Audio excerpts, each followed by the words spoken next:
बिस्मिल्लाहिर्रहमानिर्रहीम। भैंस की कुर्बानी करना हलाल है या हराम है? कुर्बानी के दिनों में सबसे ज़्यादा पूछा जाने वाला सवाल यही होता है। आज हम दलाइल से साबित करेंगे कि भैंस की कुर्बानी पे क्या हुक्म लगता है।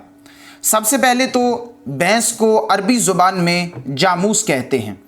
अगर हम लुग़त की किताबें उठा के देखें, उसमें ताजुल उरूस है, लिसानुल अरब है, इन किताबों में अगर हम देखते हैं तो जामूस को यानी भैंस को नौउम मिनल बकरा यानी गाय के हुक्म में लिया गया है। कुरान मजीद फुरकान हमीद में जिन जानवरों का जिक्र आया है जो कुरान ने बयान किए हैं, अगर हम उनको देखें बज़ाहिर तो उनमें हमें भैंस का लफ्ज़ मौजूद नज़र नहीं आता, लेकिन बहुत सारे मुफस्सिरीन ने, मुहद्दिसीन ने और इस फ़न के माहिरीन ने इसको और अहले लुग़त ने अल जामूस को यानी भैंस को गाय के हुक्म में रखा है।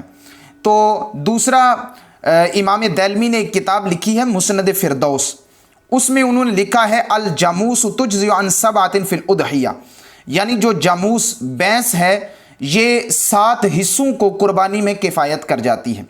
और एक कॉमन सेंस की बात यह है कि जैसे हदीस की किसी किताब में भैंस की ज़कात के हवाला से बज़ाहिर मौजूद नहीं है, जब भी आता है गाय की ज़कात के हवाला से आया है। तो अगर हम फिर एक बंदे के पास बहुत ज़्यादा जो है वो 100 के करीब भैंसें हैं तो उसने ज़कात देनी है, तो वो कैसे अदा करेगा? तो वो कहते हैं कि गाय का हिसाब लगा के हम ज़कात देंगे। जब ज़कात के हवाले से गाय का हिसाब लगाया जा सकता है तो इसका मतलब है कि ये जो भैंस है ये गाय के हुक्म में है। तो इसीलिए जब हम कुर्बानी के लिए कहते हैं तो हम यही कहते हैं कि ये जो भैंस है ये गाय के हुक्म में है। जिस तरह गाय को अल्लाह रब्बुल इज़्ज़त ने फरमाया इसको कुर्बान करने की इजाज़त है, तो इसीलिए ये उसी हुक्म में है, फिर इसको भी कुर्बान करने की इजाज़त है। आगे सुनिए, आले हदीस मकतबा फ़िक्र के बहुत बड़े आलिम दीन हैं सनाउल्लाह अमरत सरी, उन्होंने अपनी तफसीर में लिखा है।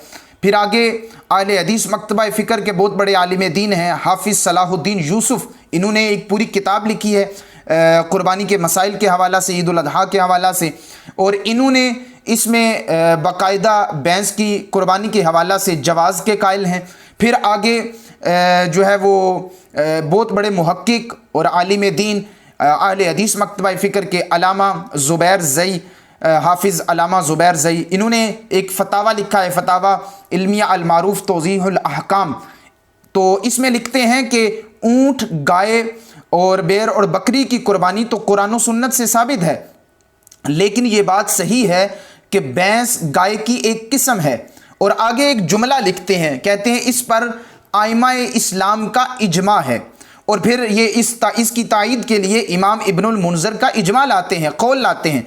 और इमाम इब्नुल मुनज़र ने अल मुतवफ़ा 318 हिजरी वो कहते हैं अजमाऊ अला अन्ना हुक्मल जवामीस हुक्मुल बकरा, यानी ये जो भैंसों का जो हुक्म है ना, इस बात पे इजमा है कि ये गाय के हुक्म में है। तो बिल्कुल अहले लुग़त को देखिए आप दलाइल से, और दूसरा हुज़ूर नबी अकरम सल्लल्लाहु अलैहि वसल्लम के ज़माना मुबारक में ये भैंस तो मौजूद नहीं थी, इस वजह से हुज़ूर नबी अकरम सल्लल्लाहु अलैहि वसल्लम ने ऊँटों की कुर्बानी की है।